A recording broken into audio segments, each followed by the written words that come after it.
Hello বন্ধুরা, তোমরা সবাই কেমন আছো? আশা করছি সবাই ভালো আছো। আজ তোমাদের এমন একটি গল্প শোনাবো যে গল্পটি শোনার পর তোমাদের মাথা ঘুরে যাবে। তাহলে মূল গল্পটি তোমাদের সাথে শেয়ার করি। আমার স্বামী কয়েকদিন ধরে রোজ সময় পেলেই জানালা খুলে নিচে পাশের বাড়ির উঠানের দিকে তাকিয়ে থাকে।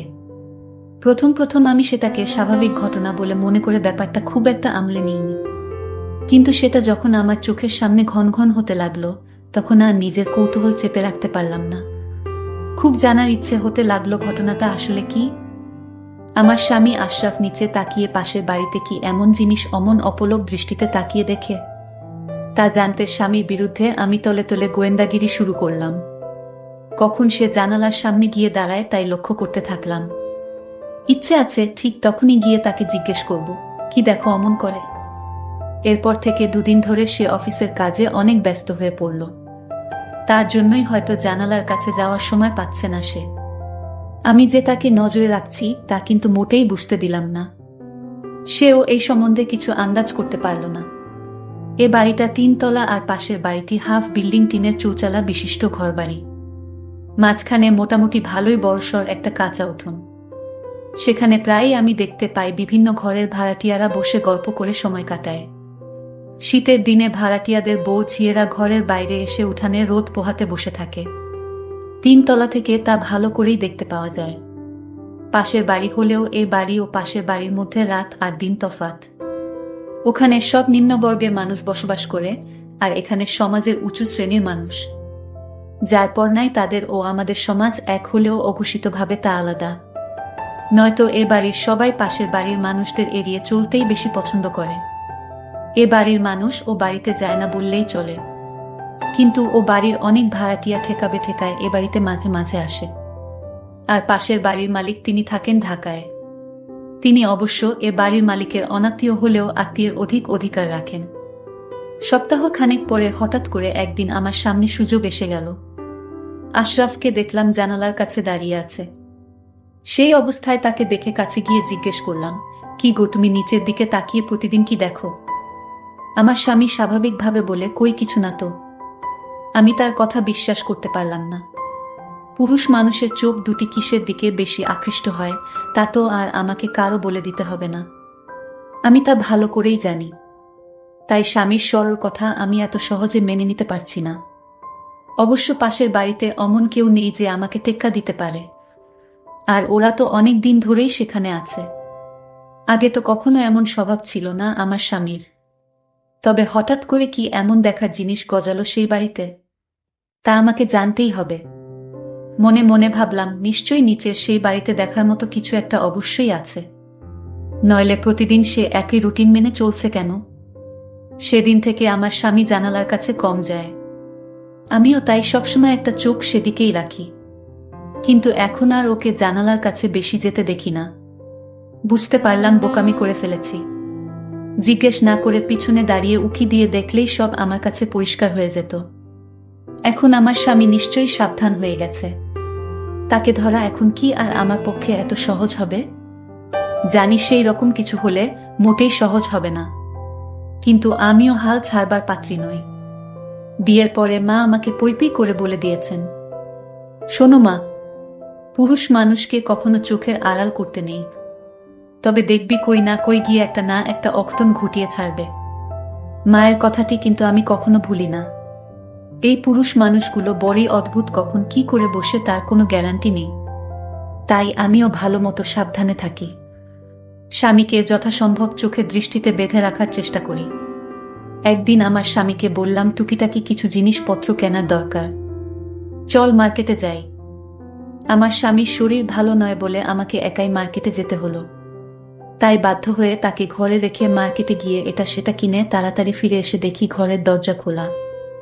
আমিও আর ডাক না দিয়ে আস্তে আস্তে ঘরের ভিতর প্রবেশ করলাম। এদিক সেদিক খুঁজে তাকে সন্দেহ করা জায়গায় গিয়ে খুঁজে পেলাম। জানালার শিক ধরে পাশের বাড়ির দিকে অপলক দৃষ্টিতে তাকিয়ে আছে সে। আজ আর আগে সেই ভুল করলাম না।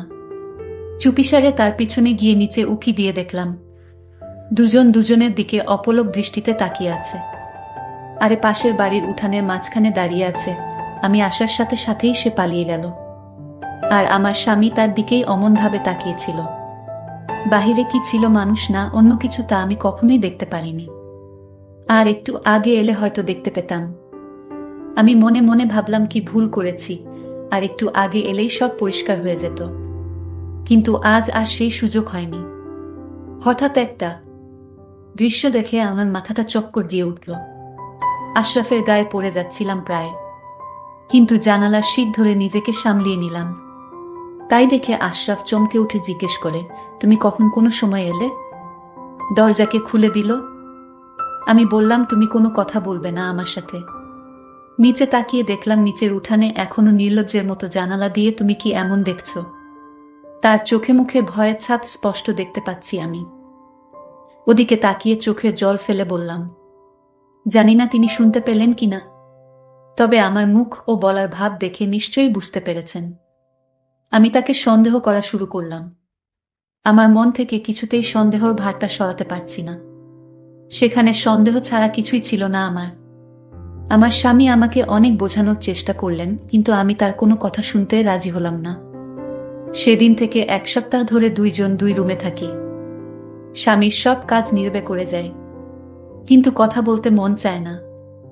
ভাবি আমার স্বামীর এমন স্বভাব, আমি কখনো স্বপ্নেও তা ভাবতে পারি না। আমি আমার স্বামীকে অনেক ভালোবাসি। সে মানুষটা মোটেও খারাপ নয়, হয়তো চোখের নেশায় পড়ে গিয়েছিল, কিন্তু জানালা দিয়ে আমি তো কিছুই দেখতে পেলাম না। তাহলে আমার স্বামী জানালা দিয়ে কি এমন দেখে? আমার সন্দেহ মনে লেগেই থাকলো। এখন আর কতদিন ধরে জানালার ধারে কাছেও যায় না সে। হয়তো নিজের ভুল এখন সে বুঝতে পেরেছে। আর আমি বা নিজের স্বামীকে শুধু শুধু একা দোষী ভাবছি কেন? ভাবলাম একদিন গিয়ে কয়েকটি কথা ওনাকে ভালো করে শুনিয়ে আসব। কিন্তু কাকে শোনাবো এই কথা? বলবো এভাবে আমার স্বামীর দিকে তাকিয়ে না থেকে নিজের মানুষটার দিকে নজর দিক। কিন্তু আমি কাকে বলবো সেই কথা? আমি তো কাউকে দেখতে পাইনি। আমি যদি শিওর কাউকে দেখতে পারতাম তাহলে এই কথাগুলো সেই মানুষটাকে বলা যেত। কিন্তু আমি ভাবলাম ওই বাড়িতে মলিলারা আছে, তাদেরকে এই কথাগুলো বলে আসি। কিন্তু মনে মনে ভাবলাম একজনকে সরাসরি না থেকে তাকে শুধু সন্দেহ করা ঠিক না। আর আমি যে কথাগুলো বলতে ভাবছিলাম তাও তো বলা ঠিক হবে না, কারণ আমি তো কাউকে দেখতেই পাইনি। যদি কাউকে ধরা যেত তাহলে হয়তো কথাগুলোর আগেই বলতাম। যাই হোক, আমি আমার স্বামীর সাথে ঝগড়া করলাম, কিন্তু যেতুতুক সরাসরি কাউকে দেখতে পাইনি, সেহুতুক স্বামীর সাথে ঝগড়া করার কোনো মানে হয় না। আমি ভাবলাম যেদিন নিজ চোখে দেখতে পারবো সেদিন হবে বোঝাপড়া। আজ মনে মনে সিদ্ধান্ত নিলাম স্বামীর সাথে ঝগড়া মিটিয়ে ফেলব। তাই আয়নার সামনে দাঁড়িয়ে নিজেকে গুছিয়ে নিলাম। আশরাফ বসে বসে টিভি দেখছে। আমি তো তার সাথে কথা বলি না, তাই টিভিতে এটা সেটা দেখেই সে এখন সময় কাটায়। আর সকাল হলে তো অফিসে যাওয়ার ব্যস্ততা শুরু হয়ে যায়। নিজেকে আয়নার সামনে ভালো করে আরও একবার দেখে নিয়ে তারপর ড্রয়িং রুমের দিকে এগিয়ে গেলাম। ভাবছি হঠাৎ করে পিছন থেকে হাত দিয়ে তার চোখ দুটি ধরে চমকে দিব। ড্রয়িং রুমে টিভি চলছে, কিন্তু আশরাফ সেখানে নেই। সে জানালার কাছে গিয়ে দাঁড়িয়ে আছে। আমি তাকে সেখানেই পিছন থেকে চোখ বেঁধে তাকে চমকে দিয়ে বললাম, আর ঝগড়া নয়। কিন্তু হঠাৎই আশরাফ পকেট থেকে কিছু একটা বের করে জানালা দিয়ে নিচে ছুঁড়ে দিল। আমি তৎক্ষণাৎ জিজ্ঞেস করলাম, তুমি কি ছুঁড়ে দিলে? চিঠি, মানে প্রেমপত্র। আশরাফ আমার দিকে তাকিয়ে বলে, কিছু না। তবে হিমা, তোমার মাথাটা শীঘ্র নষ্ট হতে চলেছে। বাজে চিন্তা বাদ দাও। আমি তার কথা বিশ্বাস না করে কাছে গিয়ে নিচে তাকিয়ে কাউকে দেখতে পেলাম না। ভাবলাম আমার চোখের ভুল হবে হয়তো। আশরাফকে বললাম, আমি ঠিক করেছি আজ থেকে তোমার সাথে আর ঝগড়া করব না। তুমিও আমার মনে কষ্ট লাগে এমন কাজ করো না প্লিজ। আশরাফ হেসে বলে, ঠিক সিদ্ধান্ত নিয়েছ।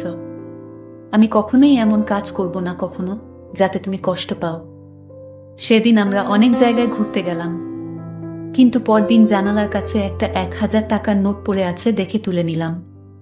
বুঝতে পারলাম কালকে আশরাফ জানালা দিয়ে তবে টাকা ছুঁড়ে মেরেছে। তাড়াহুড়ো করে একটা হয়তো পড়ে গিয়েছিল। টাকাটা তুলে নিয়ে রেখে দিলাম। রাতে বাসায় ফিরে এলে 1000 টাকার নোটটি আশরাফের হাতে দিয়ে বললাম, সকালে পেলাম জানালার কাছে পড়েছিল। আশরাফ বলল, তুমি পেয়েছ, তোমার কাছেই রেখে দাও। আমি টাকাটা ওর হাতে তুলে দিয়ে বললাম, আমার এই মাসের হাত খরচের টাকা প্রায় সবই জমা হয়ে আছে। আশরাফ আর কিছু না বলে টাকা পকেটে ঢুকিয়ে নেয়। মাসখানেক ভালোই কাটলো আমাদের, কিন্তু হঠাৎই সবকিছু যেন তাসের ঘরের মতো ভেঙে পড়ল।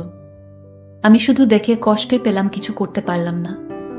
প্রতিদিনের মতো ঘরের টুকিটাকি জিনিসপত্র গুছাতে গুছাতে হঠাৎ সেই জানালার কাছে গিয়ে দাঁড়িয়ে পড়লাম। নিচের দিকে চোখের দৃষ্টিটা না চাইতেও চলে গেল। এমন দৃশ্য নিজের চোখে দেখতে হবে তা কল্পনাও করতে পারিনি আমি। আমার স্বামী একটা বয়স্ক মহিলার ঘরে প্রবেশ করছে এবং তাকে কিছু টাকা পয়সা দিয়ে চলে আসছে। কেউ দেখার আগেই আমি জানালা থেকে মুখটা সরিয়ে নিলাম।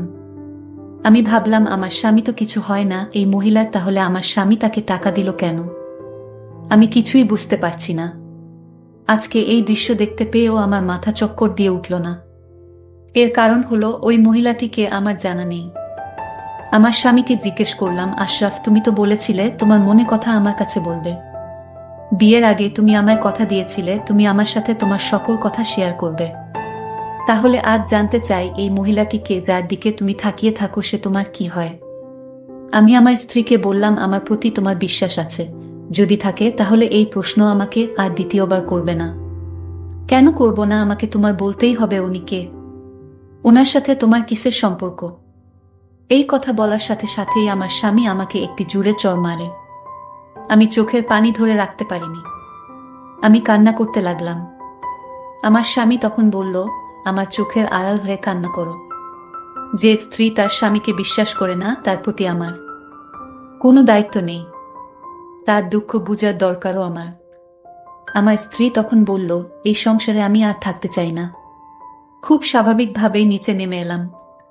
তারপর পাশের বাড়ির ভিতরে প্রবেশ করে সেই ঘরের সামনে এসে দাঁড়ালাম। নিজেকে একটু সামলিয়ে নিয়ে দরজা ধাক্কা দিলাম, দরজাটা খোলাই ছিল। দেখতে পেলাম আমার স্বামী কতগুলো টাকা সেই মহিলার হাতে দিয়ে বলছে, এই টাকাগুলো রাখো, শেষ হলো আমাকে জানিও, আমি তোমার জন্য আবার টাকা নিয়ে আসব। তোমার ওষুধ যা লাগে কিনে নিও। আমার মাথায় একটা কথাই সারাক্ষণ ঘুরপাক কাটছে, সেই মহিলাকে আমার স্বামী টাকা দেয় কেন? তার সাথে কিসের সম্পর্ক?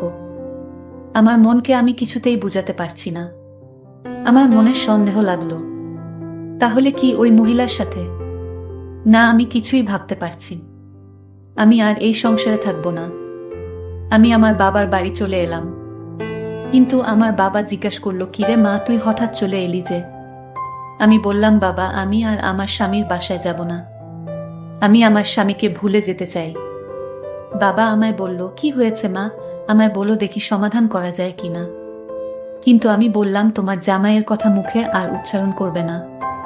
ওকে আমি আর দেখতে চাই না। ও আমাকে মিথ্যা কথা বলে আমাকে বিয়ে করেছে। আমার সাথে ভালোভাবে কথা বলে না। আমি কোনো কথা জিজ্ঞেস করলে কোনো উত্তর দেয় না। বাবা বলল, মা, আমার মনে হয় তোর কোথাও ভুল হচ্ছে, কারণ আমার জামাইবাবু এমন হওয়ার কথা না। আমি যতটুকু জেনেছি, তোরে ভালোবেসে বিয়ে করার কারণে তার বাবা তোর স্বামীকে তেজ করেছিল, কারণ তোর শ্বশুরে আগে থেকেই বউ ঠিক করে রেখেছিল। কিন্তু সে কথা তোর স্বামী মেনে নেয় না। সে তার বাবার কথার অবাধ্য হয়ে তোকেই বিয়ে করেছিল, আর সকল সম্পত্তি থেকে বঞ্চিত হয়েছে। আর সে অন্য কাউকে ভালোবাসতে পারে সেটা আমার বিশ্বাস হয় না রে মা। আমি বলি কি, তুই তোর স্বামীর কাছে ফিরে যা, তোর মঙ্গল হবে। হঠাৎ আমার স্বামী আমার বাড়িতে এসে পড়ল। আমি বললাম, তুমি এখানে আসছো কেন? আমার কাছে আর কি চাও? তোমার তো ওই মহিলাই আছে দেখাশোনা করার জন্য। আমার স্বামী রাগান্বিত হয়ে আবার আমাকে জুড়ে একটা চড় মারে। আমার স্বামী তখন কান্না করে বলতে লাগলো, আমার সাথে আসো, আজ দেখাবো ওই মহিলার সাথে আমার কিসের সম্পর্ক। কেন জানালা দিয়ে আমি ওই মহিলাকে দেখতাম, আর মাঝে মাঝে ঘরে গিয়ে টাকা দিয়ে আসতাম। সেই মহিলা আজ লাশ হয়ে পড়ে আছে। চলো আমার সাথে।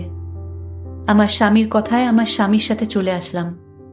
এসে দেখি সাদা কাপড় পরা অবস্থায় মহিলাটি কাঠিয়ায় শুয়ে আছে। আমার স্বামী চিৎকার করে বলল, আমি যে মহিলাটিকে জানালা দিয়ে দেখতাম, আমি যার ঘরে গিয়ে মাঝে মাঝে টাকা দিয়ে আসতাম, তুমি ভেবেছ ওই মহিলার সাথে আমার কিসের সম্পর্ক? আমাকে তোমার সবসময় সন্দেহ হতো। যে মহিলাটির দিকে আমি চেয়ে থাকতাম সে হলো আমার জনম দুঃখিনী মা, আমার গর্ভধারিণী মা।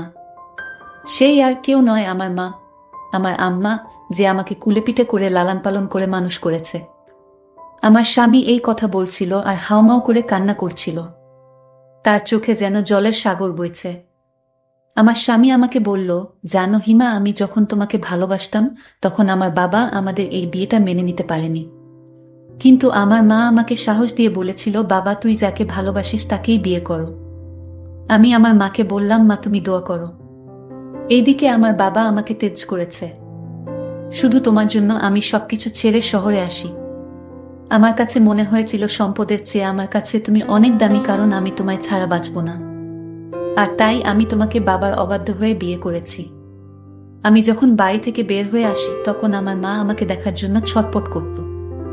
ঘুমাতে পারত না, বাবাকে বলতো আমার ছেলেকে এনে দাও। আমার বাবা মায়ের কথা কিছুতেই শুনতো না। আমার মা একদিন বলল, আমি আমার ছেলের কাছে চলে যাব। বাবা তখন উত্তর দিল, চলে যেতে হলে চিরদিনের জন্য চলে যাও, এ বাড়িতে আর আসতে পারবে না। আমার মা মান সম্মানের দিকে চেয়ে বাবার কাছেই রইল। কিন্তু আমার বাবাকে কৌশল করে আমার মা বলল, গ্রামে ভালো লাগে না। আমার মা জানতো আমি কোথায় থাকি, আর আমার বাসার পাশে একটা ভাড়া বাসা রাখে, যাতে আমার মা আমার মুখখানা দেখতে পারে। আমার মা ওই উঠোনে প্রতিদিন দাঁড়িয়ে থাকতো, আর আমি জানালা দিয়ে দেখতাম আমার মায়ের চাঁদ মুখ। আর আমার মুখটাও আমার মা ভালো করে দেখতে পেত। এই জন্য আমি জানালার দিকে তাকিয়ে থাকতাম আমার মাকে দেখার জন্য। এটা কি আমার অপরাধ? আর তুমি আমাকে অযথা সন্দেহ করতে। একদিন আমার মা ইশারায় বলল, মায়ের ঘরে যেতে। মায়ের শরীরটা তেমন ভালো ছিল না, বাবাও ঔষধ কিনে দিত না তেমন একটা। আমি মায়ের ঘরে প্রবেশ করে আমি আমার মাকে কিছুদিন পর পর টাকা দিয়ে আসতাম। মাকে টাকা দেয়া কি আমার অপরাধ? যিনি আমাকে জন্ম দিয়েছেন, এই পৃথিবীর আলো বাতাস দেখিয়েছেন। আজ আমার মা আর নেই। আমার মা গতকাল